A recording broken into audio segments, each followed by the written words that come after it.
this is a yes or no question. So quickly, we'll just go through each one of you. We'll start with you, Mr. Huffines. Yes or no? Do you support a referendum on the ballot that says, quote, the state of Texas shall reassert its status as an independent nation? Yes. Mr. Harrison. Yeah, I like that. Mr. Prather. Yes. Mr. West. Yes.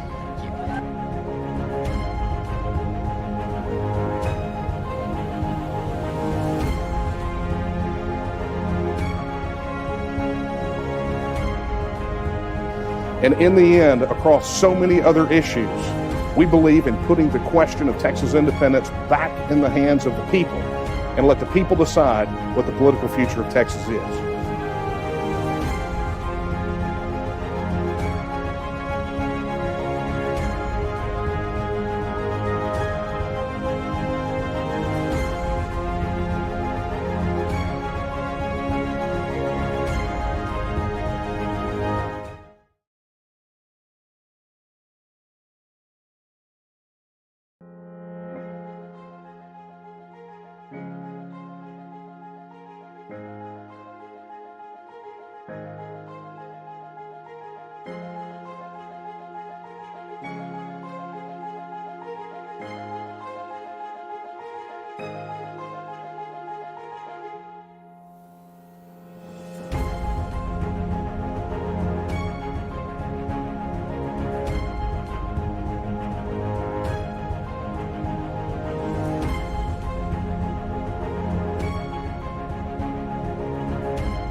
And America should not have shut down. Texas didn't shut down. Nope. And we kept going, and that's why we have a great, strong economy. And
Lower your property taxes.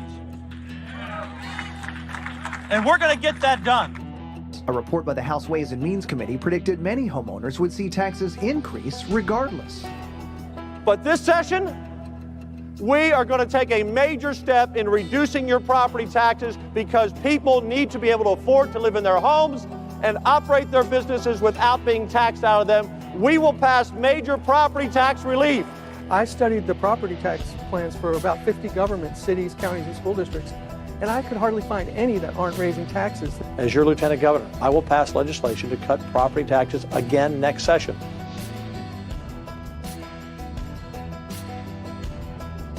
This is a great day for homeowners and business owners who are sick and tired of seeing their property taxes go up 7, 8, 9, 10% or more every year. Those days are over. Here's your stimulus check for $1,200 and here's your bill for $4,000 for your property tax. This is fun. Come join the campaign. Let's take Texas back. Thank you.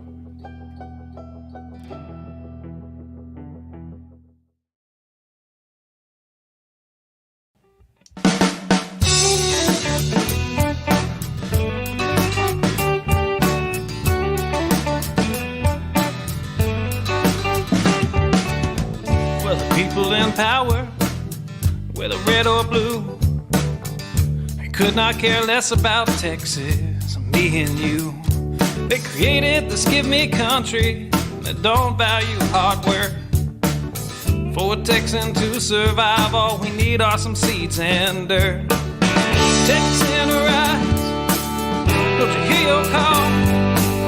Got to save your country, for it's long gone. Texan rise, don't you hear your call? Got to save your country, for it's long gone.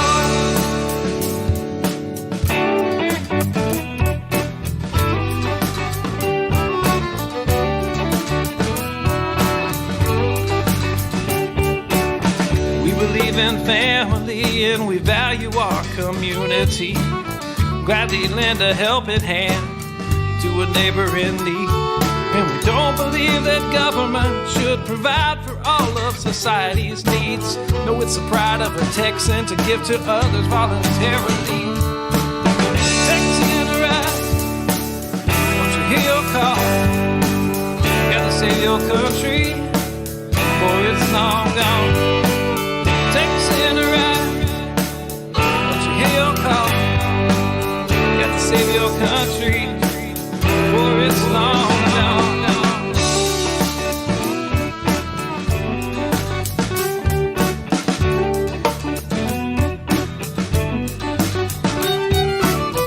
They like our tax dollars and they love our natural resources. They don't want to see us driving trucks, they'd rather see us riding horses. And now they want to ban our guns, you know, especially the ones that look scary. But may I remind you of the Gonzales Cannon and the Alamo heroes we buried. Texan rise, don't you hear your call? Got to save our country, for it's long gone. Texan rise, don't you hear your call? Got to save our country, for it's long gone.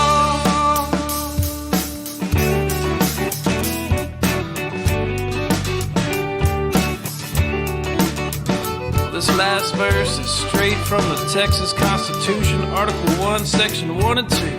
Look it up.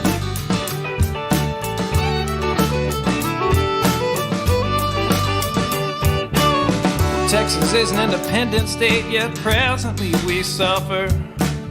We no longer possess the right to locally self-govern. And now it's time as a people in which all political power is inherent. And in such manner we find expedient, we reform or abolish our government. I said, Texan rise, don't you hear your call? Got to save your country, for it's long gone. Texan rise, don't you hear your call? Got to save your country, for it's long gone.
right. Good evening, everyone. I am Daniel Miller, and welcome to Late Night Coffee Talk.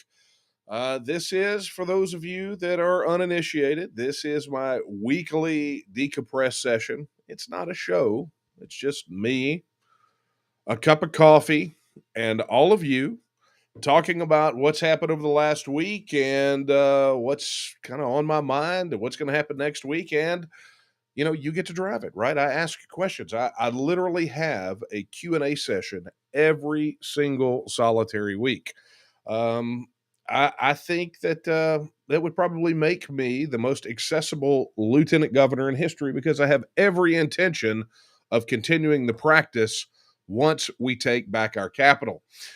So that being said, hope you have your cup of coffee. I have mine, which, by the way, is a fine coffee from Prasik Smokehouse. Right? If you guys don't know where that is, it's become one of my new favorite stops while I'm on the road. Right there on I-10. I don't even know specifically where. I think exit 718. Right? I think I've been there so much I know. Exit 718. So. They have their own branded coffee, and it is really, really, really good. And I want to thank those guys for being so kind to me as I have paid them multiple visits as of late. And if I had to recommend anything, I would recommend, if you go in the morning, the Brisket breakfast tacos. You want to talk about hitting the spot, man. That brisket is so tender, you don't even know it's there other than the taste. It is incredible. So before we get started, let me go ahead and do a little bit of housekeeping. Excuse me. As usual, chat is active. So if you're watching on YouTube or Facebook, I think Twitch aggregates there as well. And of course, we're broadcasting on Rumble tonight, but I don't think Rumble brings it over. But if you are there watching on any of those, if you chat with us, leave a comment or whatever, it aggregates all over in this little window. And Kara is feeling much better. Thank you to everyone who asked. She got sick after I did, and man, she had a rough go of it. So she's back tonight. She's going to be moderating. And, you got questions, drop them in the chat. Do our dead level best to get to them AP as we can. We can't always hit all of them, but a reminder, if you're watching on YouTube, if you're watching on my YouTube channel, be sure to like, subscribe, and hit the notification bell because as we get new videos, we post them and you want to be notified. And thank you to everyone who's done that. I can tell because there are some of you out there that as soon as we post videos, you're commenting on it, you're doing, you're sharing the link, you're doing that. And excuse me, I am very appreciative of that. And of course, if you're watching on the TNM's YouTube channel, not only do you need to like and subscribe over there and hit that notification bell, but Super Chat is active. So if you make a contribution in Super Chat, it goes straight to the TNM, the leading advocacy organization for Texas independence. And, I love it. I love our organization. I love the family that we are. So be a part of it. Help support our mission. Let's get that done. If you're watching on Facebook, like, comment, share, like, comment, share. If you're watching this on Twitter, be sure to retweet this. Let's get it out there. And that's the thing. I'm just going to tell you, hang on. I even made a little caption for it to remind everyone, share the live stream, right? Because this is a major communication tool for us to directly contact the people of Texas and frankly around the world to talk about the issues of Texas and Texas independence, talk about the campaign. And we cover a lot of ground, a lot of it because we're in the evening. A lot of it is replay action. So, but people are up and about, and let's be honest, everyone right now is watching the weather. As we have cold weather move in, and everyone is quite nervous because they don't believe Greg Abbott and Dan Patrick's assertion that they made during the legislative session that the grid is fixed, that we're all hunky-dory, nobody has any power issues to worry about. And the vast majority of us understand that they were, they've been pretty much asleep at the wheel, right? The only reason they're doing anything is because they sincerely believe that they are in a lot of trouble. And we're actually going to talk about that tonight. So share. Okay, so let's get down to it. How about that?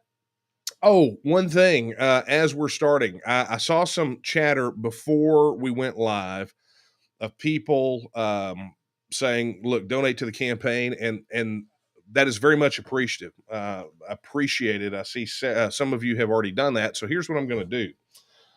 I have combos, TEXIT Now cups. Remember these mugs, and copies of the TEXIT book. The next 5 people, because I have 5 packets of these, the next 5 people that donate $100 or more to the campaign at this link right here, I'm going to send you a TEXIT Now mug, and I'm going to send you a personalized, autographed copy of the TEXIT book, right? Going to make it out straight to you, going to have it autographed. And these things are, normally when I sign them, I just kind of have to sign them in bulk. I don't get a chance to really personalize them. But we need campaign contributions right now more than ever. And I'm going to explain why that is here in just a moment. But if you want to get a jump start, I wanted to share that. DMCDonate.com. That is DMCDonate.com. And I have the little notification thing over here. So I know Kara's watching it. She's on it too. The next 5 or the first 5, right? Get in there, you get the combo pack, $100 or more. And if you can't give $100, I completely understand. So anything helps, $5, $10, whatever it is, right?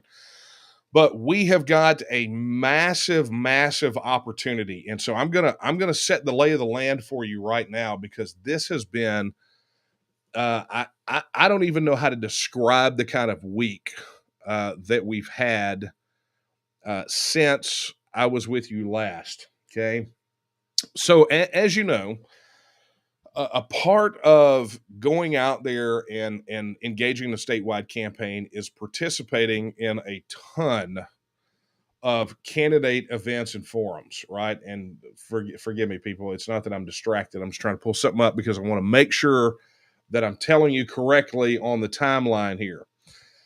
So last week, and you guys know that I did a coffee talk from Waco because I was not back home, but there was there was a lot of travel, right? So we started out Monday at the Lost Pines Republican Women Candidate Forum, okay? And part of that was, lots and lots of candidates. They had us all in a bullpen, but one of the things that you're gonna find out, and probably you don't know. Here's a little inside baseball about how this stuff works.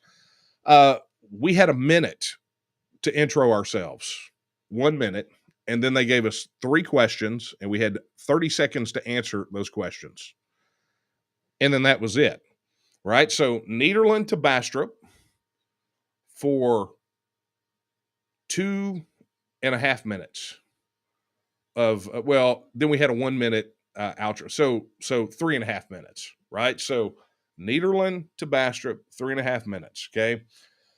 Well, then we had a phenomenal conversation with, and I think I talked about this last week, but I had a meeting with San Antonio Express News editorial board about the candidacy. Then I had a visit with Terry Hall over at TURF, Texas United for Reform and Freedom, that work on the transportation issues. And I do believe that they're going to be making an endorsement announcement very soon. But Terry Hall, and let me go ahead and say this. Thank you, Michael, for your contribution. Thank you. Mug, book, on its way to you. But while I was talking to Terry Hall about transportation issues, the proliferation of toll roads and those things, she hit me with a piece of information. I do believe that I shared it with you guys Wednesday night about how Texas taxpayers are on the hook for Mexican drivers that use toll roads because toll operators have no mechanism to charge drivers from Mexico tolls. And the Texas taxpayers, the Texas government is actually contractually on the hook to the toll operators for unpaid tolls. So your tax money is going to pay for the use of Mexican drivers on our toll roads. But that's a whole other thing. We're going to be posting an article about that on the website.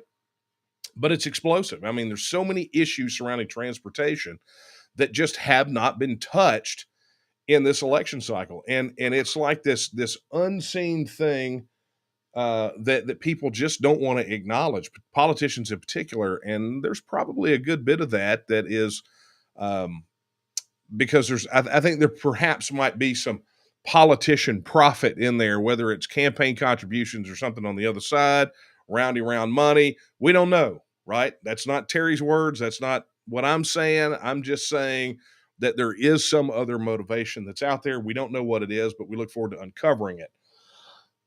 Excuse me. But that night we had a candidate debate in Van Zant County, which is up there in Canton.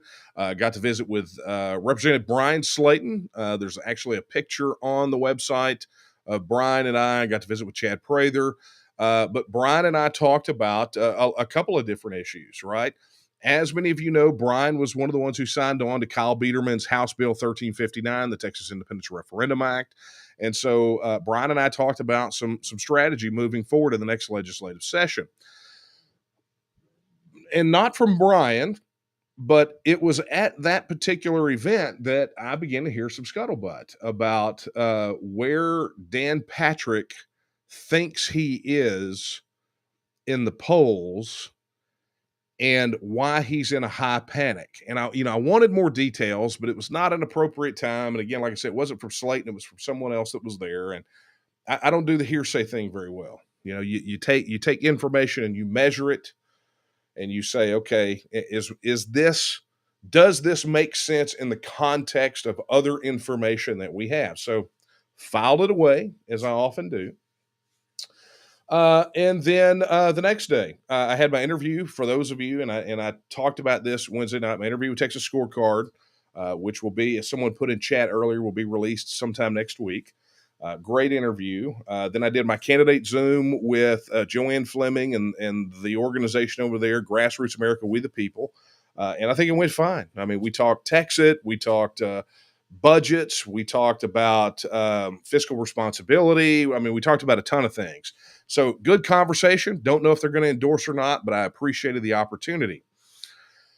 But then what you don't know is we make the hop from Waco over to Navarre County, right? So Corsicana.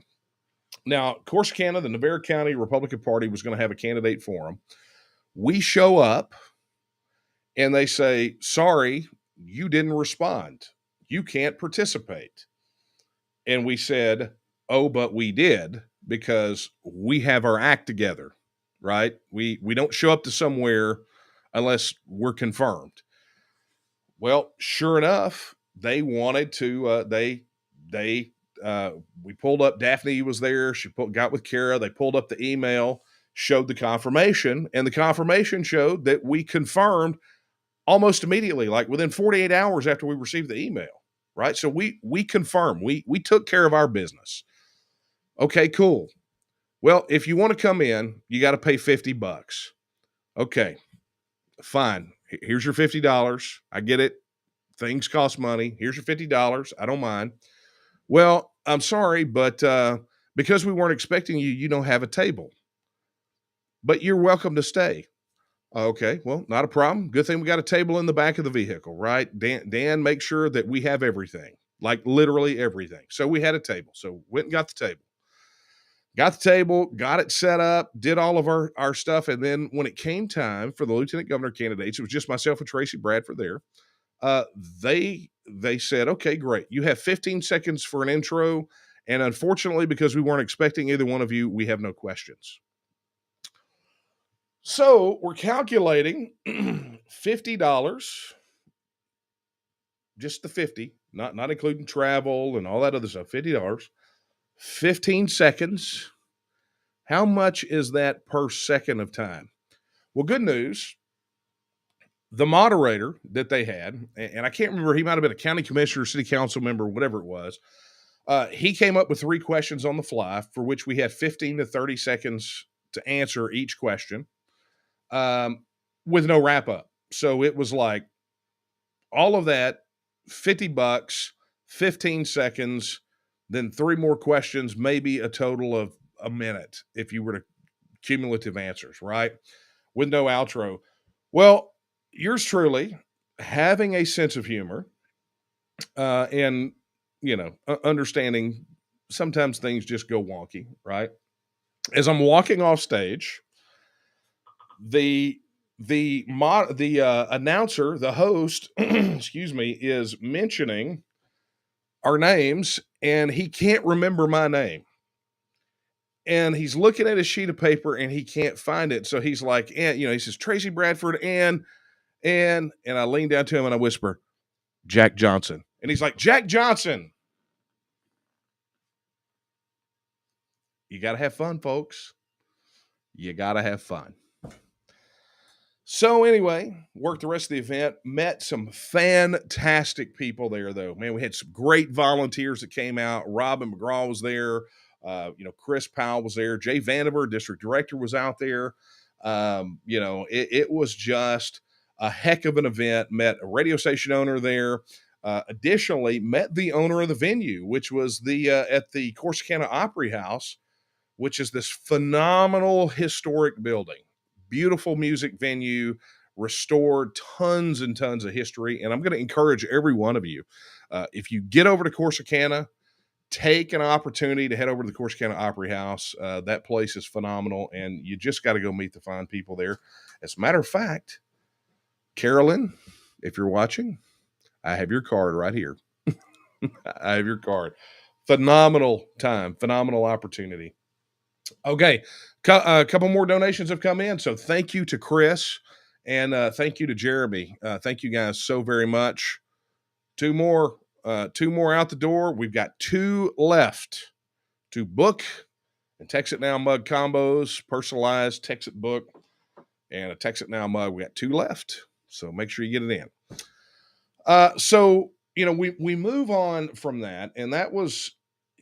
For us, that this has been pretty indicative of kind of the way this is working with the statewide campaigns, right? We have to remember we're in one of the, if not the most challenged primary election in Texas history, right? I mean, every office for the most part is being challenged, and there's not just one alternative to the incumbent.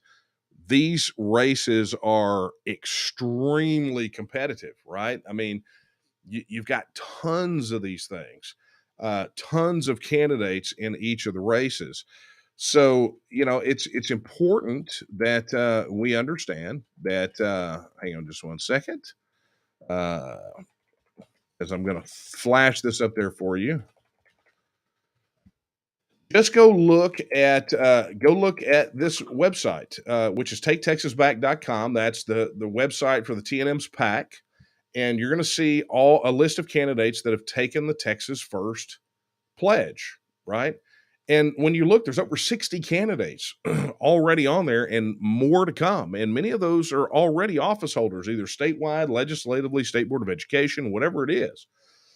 So it's been interesting, and I understand the logistical issues, but part of the challenge is, and I'm pretty sure that many of the people that are running for office right now would agree, particularly on the statewide side of things, that it's almost impossible to connect in a meaningful way with voters on who you are, the kind of person you are, your work history, your experience, your thoughts on the policies, in these very short spans of time, right?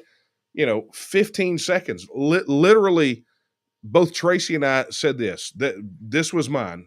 My name is Daniel Miller, and I'm a candidate for Lieutenant Governor of the state of Texas. And she said, and I'm Tracy, she says, I'm Tracy Bradford, and I'm a candidate for Lieutenant Governor of the state of Texas. I mean, that literally is all you can have. So how can you have meaningful dialogue or discussions with the electorate if you're like, okay, well, tell me about your 25 years of activism and you have 90 seconds to do it? How does that work? So we're forced to connect in other ways, right? During, before these events, after these events, visiting with these voters one-on-one. And so, look, if you go look at our calendar right now and you go look at the events right there, DanielOMiller.com/events. You'll go see all of our events. We're doing plenty of them, but we are getting ready as our campaign and as part of something that's happening with the TNM's PAC and some other PACs that are signing on to help out. We're getting ready to offer Texas voters a unique and unprecedented opportunity. Piggybacking off of our governor's virtual town hall, we're about to give some virtual opportunity for voters across the entire state to get to know these candidates in real meaningful ways and learn more about who they are, what their policies are, where they stand on particular issues, and perhaps interact with some questions. And it's going to be a big undertaking. Think when you hear about telephone town halls, think about that, but to the power of 10 across a broad spectrum. So it's going to be a phenomenal thing because our intention is to literally invite every voter in Texas that is interested in that particular race to participate in the virtual event.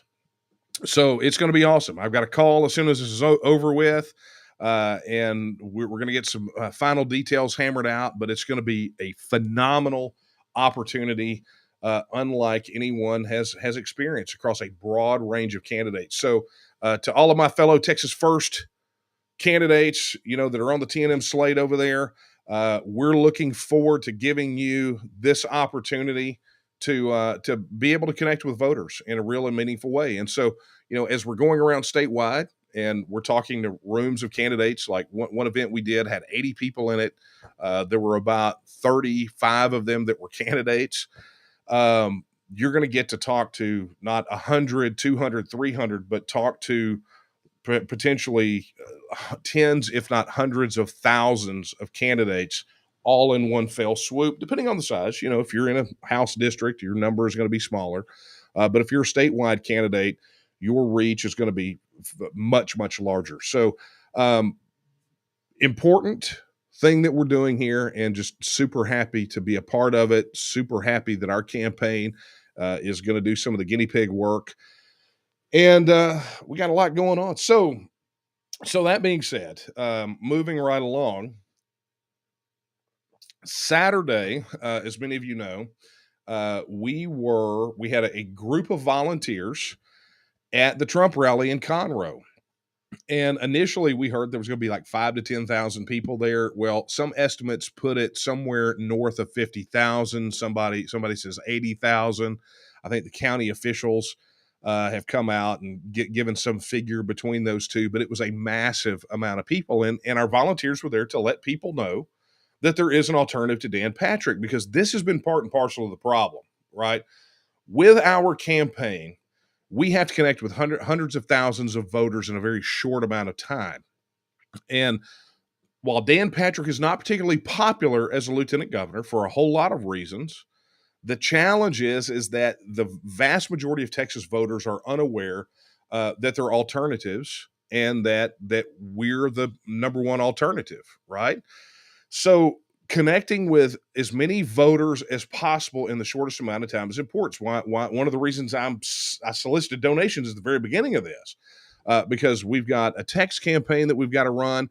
We need to get up on TV, right? We need to be running TV ads in some of these markets because Dan Patrick just did a statewide TV buy.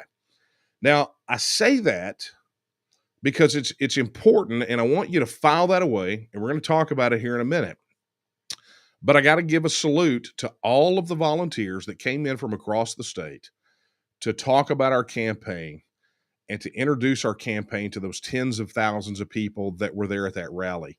I cannot express to you the level of appreciation that I have for the love and support that you've shown. It's truly, truly humbling. And any of those of you who are close to me know that sort of thing, it makes me uncomfortable, right?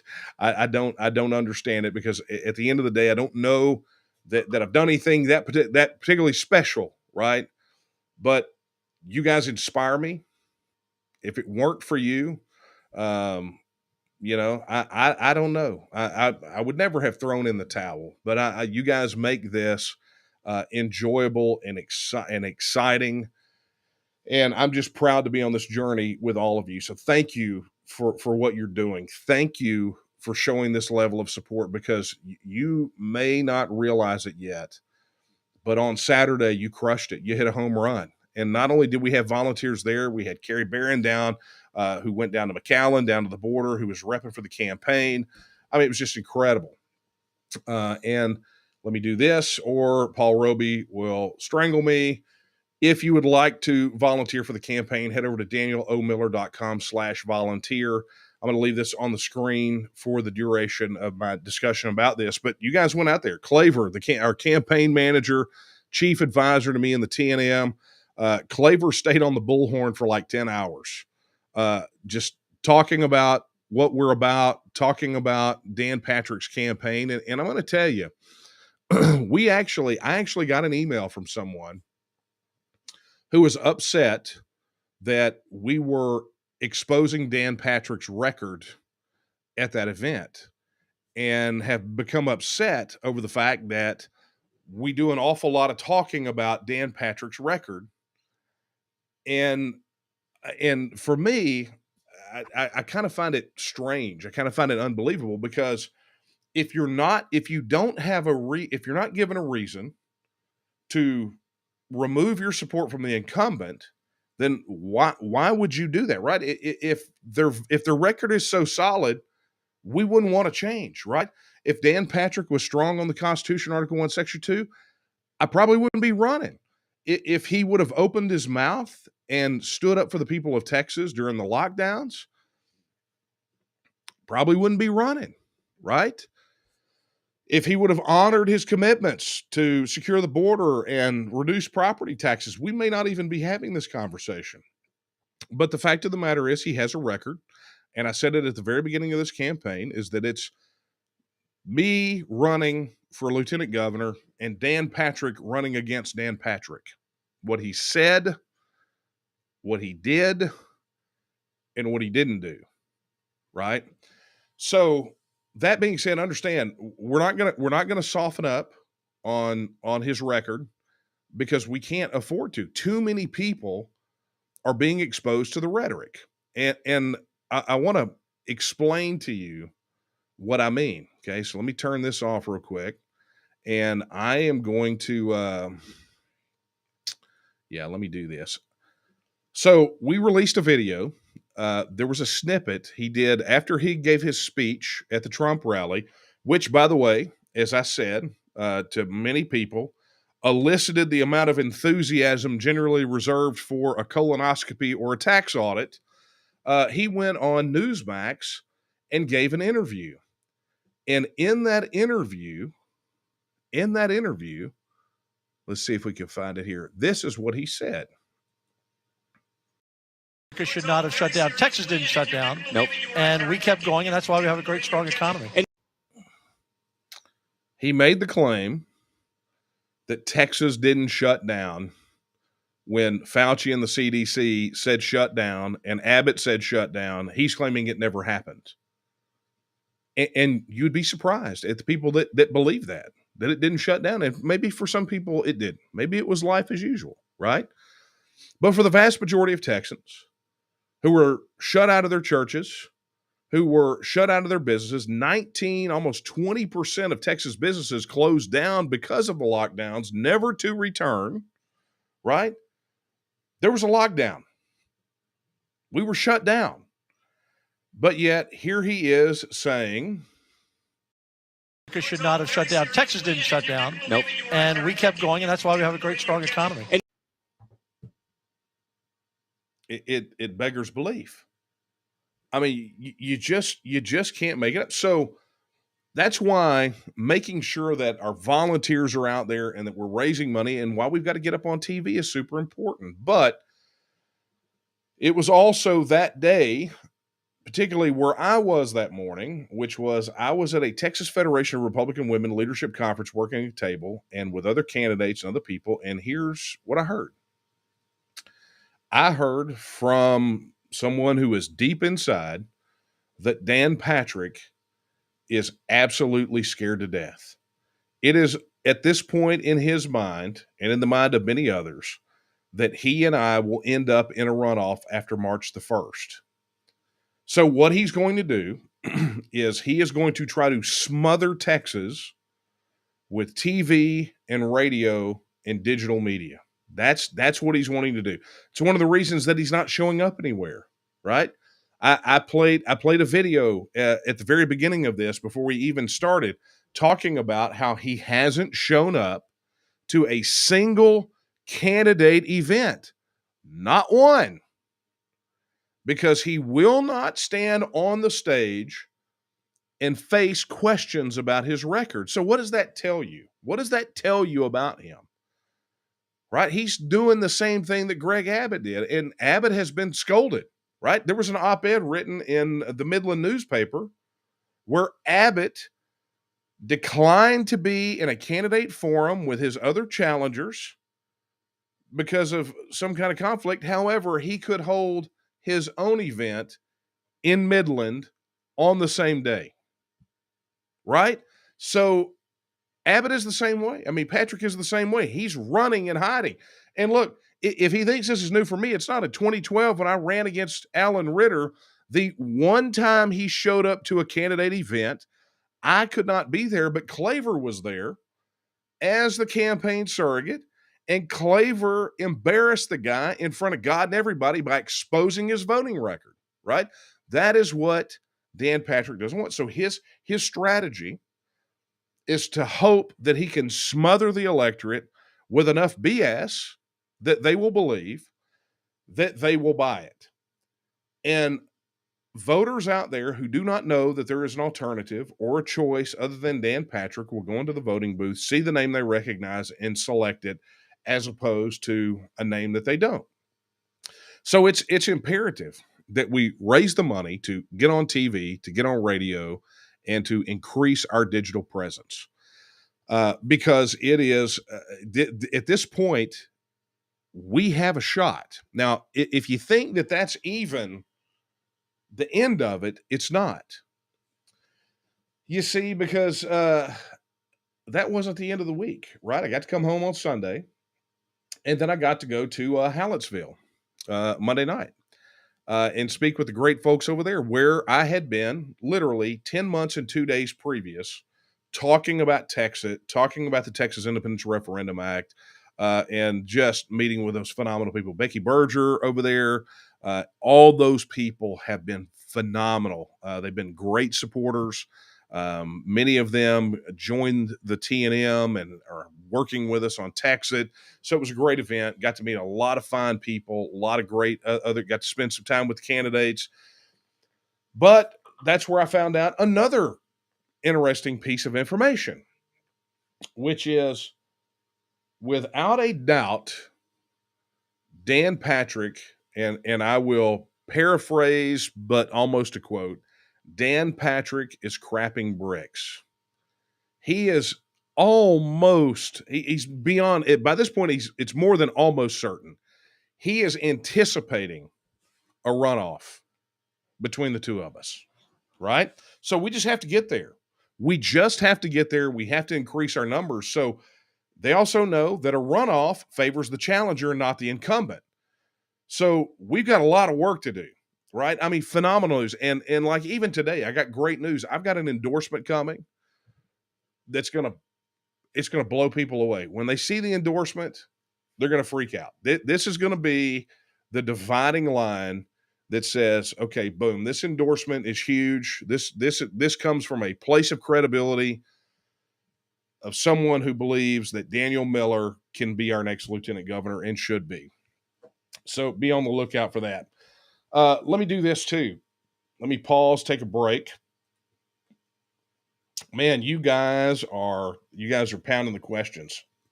But hey, let me go ahead and send a big thank you. Oh, that was it. 1, 2, 4, 5. All right. So there we go. Kevin and Joe got the last two, but here's the deal. Michael, I'm going to find you something because you slid in like just a couple of minutes late, but we're going to get you squared away. I'm going to get you taken care of. So thank you guys so very much for the contributions. Man, we're going to win this thing. We're literally in the position to go win this thing when everyone said that there was not a snowball's chance in Hades, you people believed that all political power is inherent in the people, and we're going to show them how powerful we are. So thank you all so very much. Wow, I'm humbled. And look, I'm about to get to your questions, I promise, because there are a slew of them. But I want to continue this on. So we got a lot coming up. Had an interview this afternoon. Actually, had one with Kerrville Daily Times yesterday. Had one with Libertarian Podcast up in New Hampshire, and I had a very long conversation with Elliot Axelman, who is the chairman of the Committee for New Hampshire Independence, and got a little scuttlebutt from what's going on up there. I think we're going to do a special broadcast. I'm just going to have him on, and we're going to have that conversation. If you think some of the politicians here are knuckleheaded and recalcitrant, wait till Elliot tells you the story of the rep that got up there at a committee hearing on their independence bill and lied and threatened effectively to have all of the people who voted for it arrested. Oh, it's unbelievable. It really is unbelievable. So, look, we've got a lot of campaign events coming up. Let me flash these up here before I get to your questions.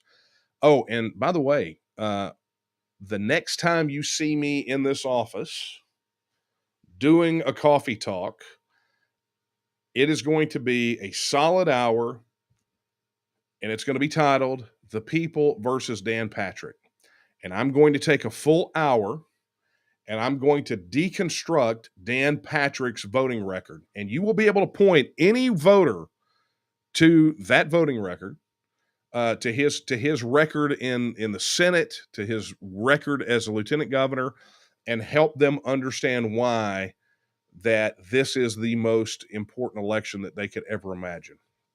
So just be prepared. So a couple things. If you'd like to make a donation, head over to dmcdonate.com. Anything helps, right? And frankly, and we've said this before on a campaign finance report, $1,005 contributions is a lot better in some instances than a single $5,000 contribution. But alas, whatever it takes, right? Whatever you could do, we really need your help. Every penny counts, and you guys know we are super good at stretching the dollar, right? So again, if you would like to volunteer, we're looking for field volunteers right now. Paul Roby is our field director. He is out there setting up block walking events, tabling, and we got a short amount of time. Look, early voting starts in 12 days. February 14th, early voting starts. So go volunteer, spend some time, help us with our peer-to-peer text campaign, our phone banking campaigns, our block walking, help us with our events and tabling, whatever you can do, right? And catch up with us on these events. Going to be in Lubbock coming up on Saturday and Midland on Sunday. So if you are up at the Panhandle or out in West Texas, come out. These are not events for other organizations. These are our events that were set up by Sarah Burnett with Texas Earth is her business, but she is also with Ag Women Connect. She's one of the co-founders. She helped us set this thing up in Lubbock, so make sure you get it. And I get to go see my daughter, right? She lives up there. And then Midland, our good friends over at, and again, it's not an official event for the Oil and Gas Workers Association, but one of our good friends over there set the event up for us. And so we're going to be over there. So Midland, Odessa, Lubbock, get out there, go to danielomiller.com/events, get all the details, and come on out and see us. We'll have campaign signs, campaign stickers, and give you some opportunity to ask a bunch of questions and finally get a great opportunity to talk about all the issues in their entirety. It's nice. Honestly, at this point, I could probably do it in 30 seconds because I've had so much practice, but it'll be nice to have a much longer conversation. All right. So we got that done. So what do you say we get some questions? You guys in? I'm in. It's coffee talk, and there's been more talk than coffee. All right. Let us get down to it. Whew. Have mercy. That's weird. Somebody said that. Felt like I spilled something on myself. It's very unusual. All right. So here we go. Frank from YouTube has a question. He says, of the 3 governor candidates, which is the most pro-Texit? Great question. I would suggest going and looking at some of the clips that we have, right? They have all answered in the affirmative that they support a vote. And to a certain extent, their remarks show some support for Texit. Don Huffines maybe less than the other 2. Prather has been I would say, the strongest vocal proponent, not just for a Texit vote, but for Texit, in its entirety. Alan West has been very clear that if the people of Texas vote for it, he will absolutely stay on top of it. He will absolutely support it and help make it happen. Don has said that give him 2 years and he'll make Texas so sovereign we won't even think about Texas. So that's what I know, and it's about the quickest answer I can give you. Clark on YouTube says, Daniel, as Lieutenant Governor, will you push a bill outlawing out-of-state contributions? Absolutely. Absolutely. Look, it was a priority of the TNM, legislative priority 2 sessions back. We started advocating for it. There actually is a video on my YouTube channel on the website talking specifically about a ban on out-of-state contributions. And it's something that I've talked about, and I will tell you that it was super controversial up until the Attorney General got slapped down by our own courts and said that local DAs are the only ones who can prosecute election fraud. And everybody started making the connection that George Soros for years has been donating big money into DA races and effectively controls the district attorney's offices in all the major cities.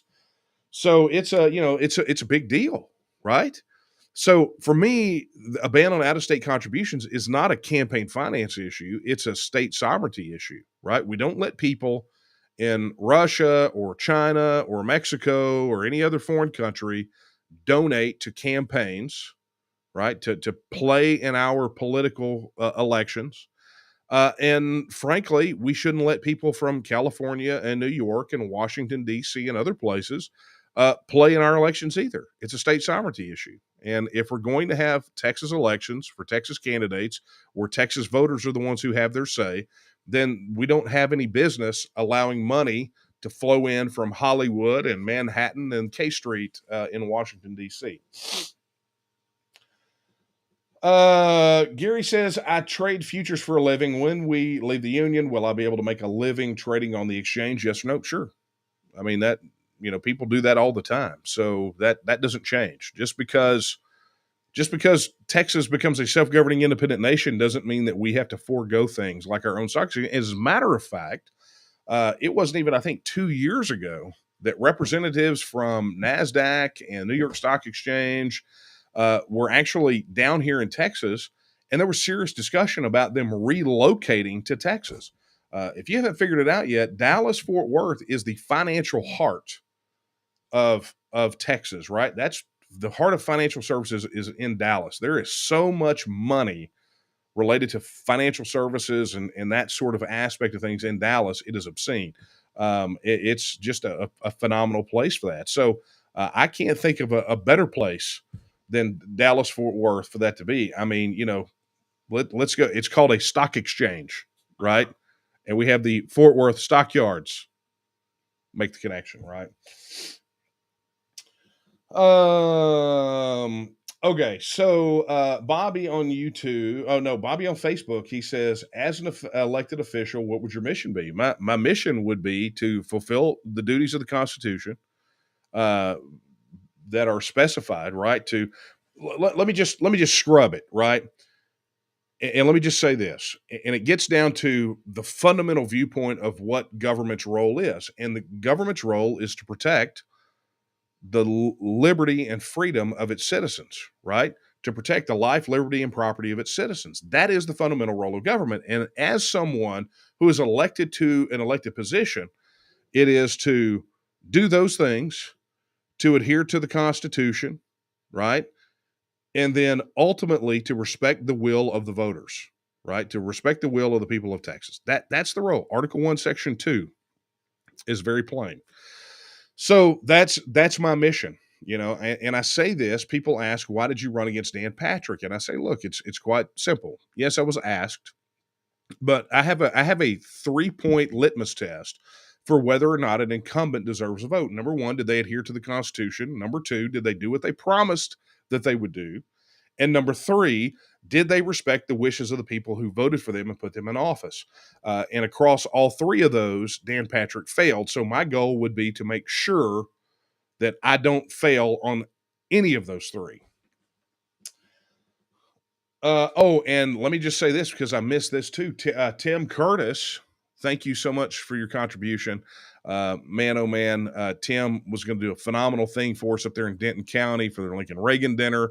And then it did not happen, but Tim is a stalwart, man. He is a dyed-in-the-wool Texas nationalist. He's our district director up there, and he fights the good fight every single solitary day. So, Tim, thank you very much. And you know what? I'm going to get you squared away too. You know what? I can get a couple more of these. I will get you something for that, but you got in ahead of the game, man. That's early. Okay. Lou on YouTube says, can we replace the old House Bill 1359, my legislators section of the TNM website with my candidates showing who is part of the Take Texas Back slate? Right now, I'm sure that can happen. Nate, if you're watching, let's get that on the punch list. Let's get that on the site. But right now, if you want to know who those candidates are, head over to TakeTexasBack.com. That's TakeTexasBack.com. And we updated as candidate pledges come in, boom, they go up there, right? So TakeTexasBack.com. You'll find statewide candidates, legislative candidates, and local candidates. And if you have a favorite candidate and they have not signed that pledge, dog them until they do, right? Have them get it done. And one of the things that I heard from one of the candidates was they were impressed with the fact that as part of the pledge, before they even make the acknowledgments on the parts of the pledge, we asked them to submit to us their understanding of Article 1, Section 1 and Article 1, Section 2 of the Texas Constitution. Because if they don't fundamentally understand that, their pledge on the rest of it is kind of meaningless, right? And we've had some that the plug got pulled on because their essay question was not sufficient. So it kind of forces them to read Article 1, Sections 1 and 2. Okay, so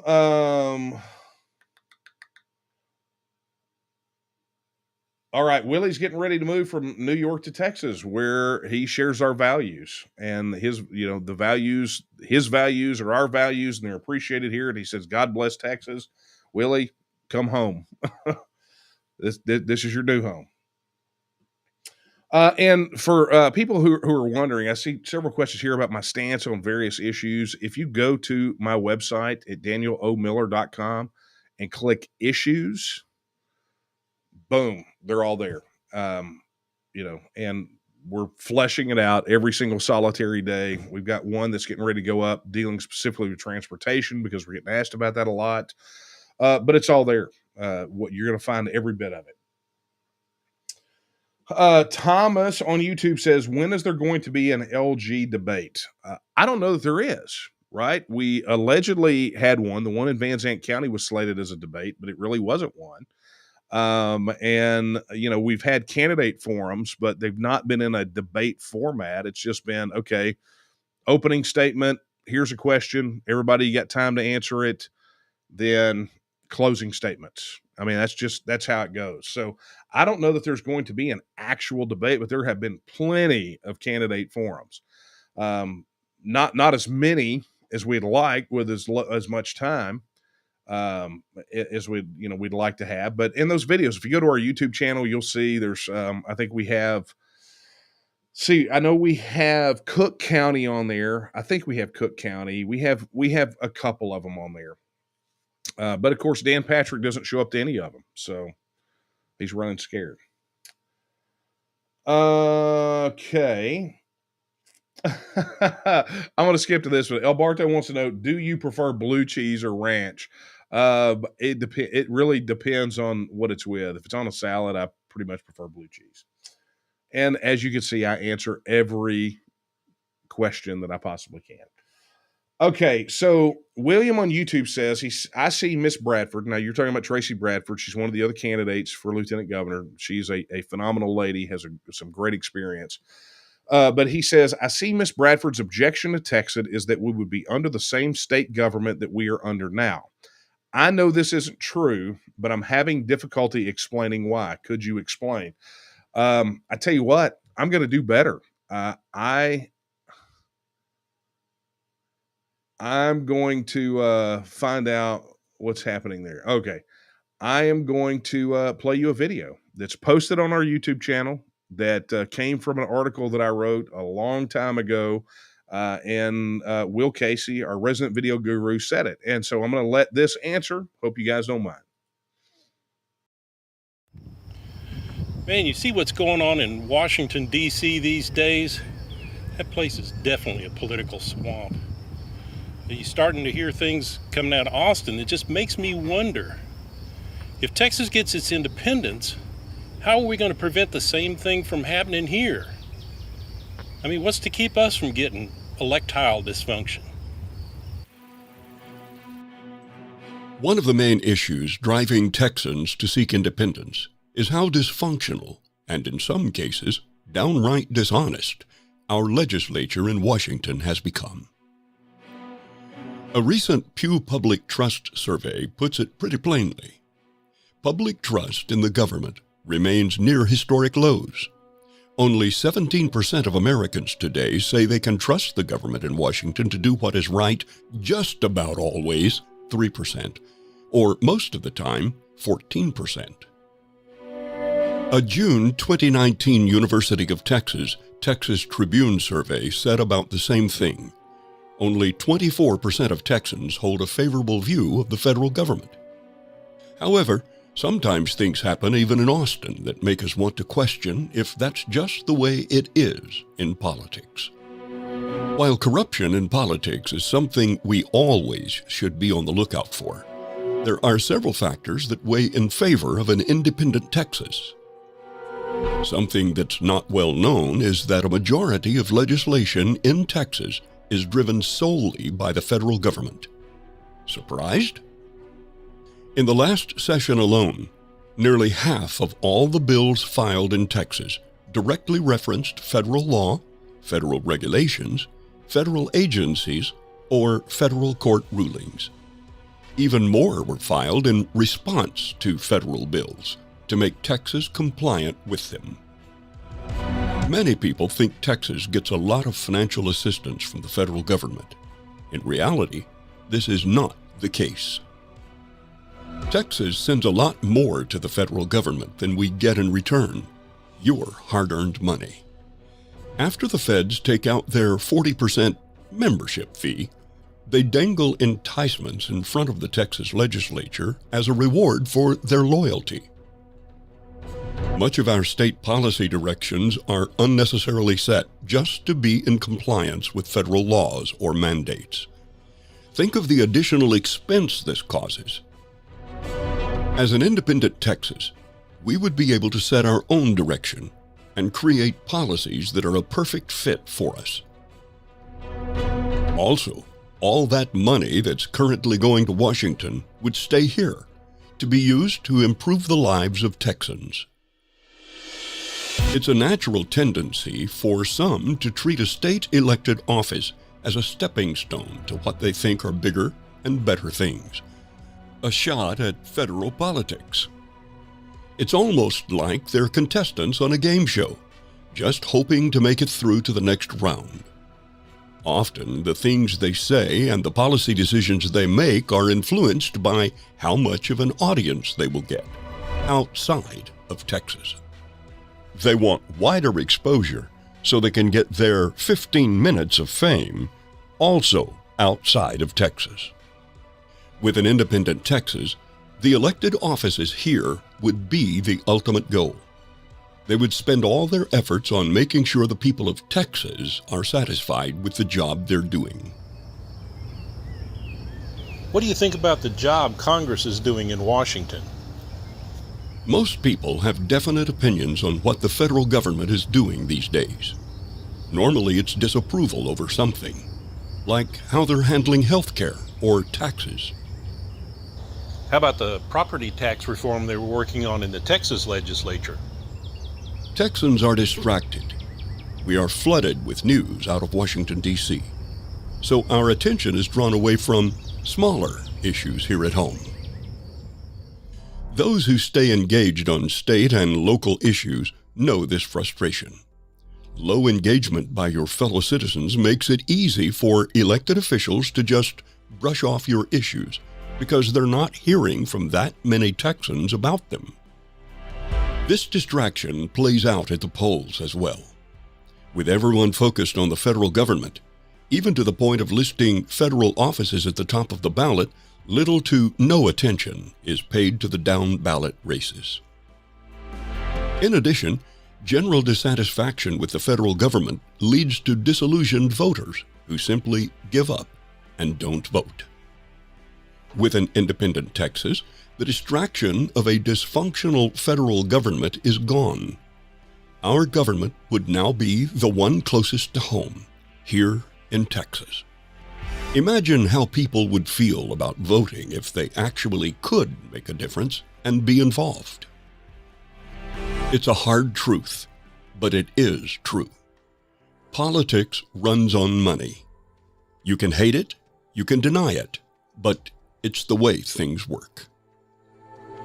As part of the United States, political contributions that flow into Texas from outside of Texas are treated just the same as contributions from Texans. Every special interest from the other 49 states starts writing checks to curry favor and get or keep their man in office. These contributions from outside of Texas give the big advantage to incumbents and a major disadvantage to those who would challenge the political establishment. When TEXIT happens, all that comes to a screeching halt. Donations from outside of Texas will be foreign, and Texas would never allow political contributions from foreign entities. There is no doubt that removing the federal government from the equation should produce better government at home. Independence gives us an opportunity to create a government that is responsive to our needs, meets our challenges, and is the size that we want. To get what we want, we're going to have to be willing to do what it takes to get there. Shouting into the social media echo chamber isn't going to cut it. Outrage on its own is not enough to win the day. Neither is inaction. The way to win is to break the status quo and show your representatives that you're onto them and need to support those who are willing to be accountable for their stance on Texas independence. We have to get out there and work together to shatter the hold of the old political class. Are you ready to get in the fight? Come join with the many like-minded folks at the Texas Nationalist Movement. More information is available online at thetnm.org.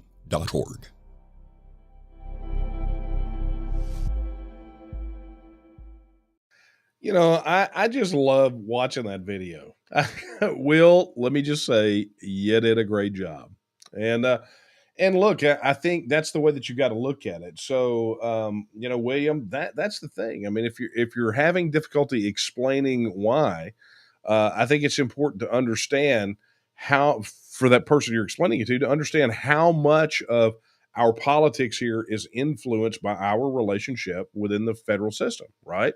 And how much of that discourse is controlled by factors that are not Texas. So you remove that part of the equation, and things begin to align a lot better. I mean, imagine these incumbents running for elected office without a steady flow of money coming from outside of Texas, right? Or no longer having to worry about whether or not you're electing someone whose sights are set really on a federal office for Congress or U.S. Senate or even president. And the only constituents that they are responsible to placate are the ones here in Texas. I mean, those things alone change the dynamic. The fact that we no longer have almost half of legislation filed in our House of Representatives or our Senate being written because of something the federal government has done, said, or mandated, all of a sudden that means that there's a shift in priorities, right? And then imagine what happens when we have that $103 to $160 billion annual overpayment back in our pocket. So it changes everything. And I've said this time and time again. There is I heard one of our competitors, one of the other candidates said this in an editorial board meeting is, we can't be here with the same leadership. Well, the fact of the matter is the work to get a vote on TEXIT is exactly the same kind of work that completely rips the political establishment up by the roots, and that's why they fight against it. And that, my friends, is why Dan Patrick is freaking out that he's going to be in a runoff with yours truly, right? I mean, in a million years, he never would have seen this coming because they are that arrogant, they have that much hubris, and they don't believe in you. Otherwise, they would have given the TEXIT question to you on the ballot, right? But they don't believe in you. So what I love is taking this power of the people and breaking the back of these guys. And, we're going to go in there and win it, right? I'm running to be your champion. All of those Take Texas Back candidates, all of those Texas First candidates, they're running to be your champion, to represent you, to give you a voice in your capital again. That's why we're doing this. And I got to tell you, I am so doggone excited. I'm excited. I have been, since I got that news today, and there was another piece of news that I can't share because it would burn a source, but I'm telling you, Abbott and Patrick and the rest of the political class, political establishment are in absolute teetotal panic. And how do you know? Because they are spending campaign cash, lots of it, because they think that they are about to lose. And you know what? I think we're about to make truth tellers out of them. So let's go win this thing, okay? All right. Well, look, I'm a few minutes over, so I'm going to go ahead and wrap up. I see there's some questions that I didn't get to, and I'm super sorry. There was one, but it was just the explanation would take a long time. So Andrea on Facebook, if you want to email that in, just go ahead and email it in, and I'll answer you offline, or just ding me with it next week.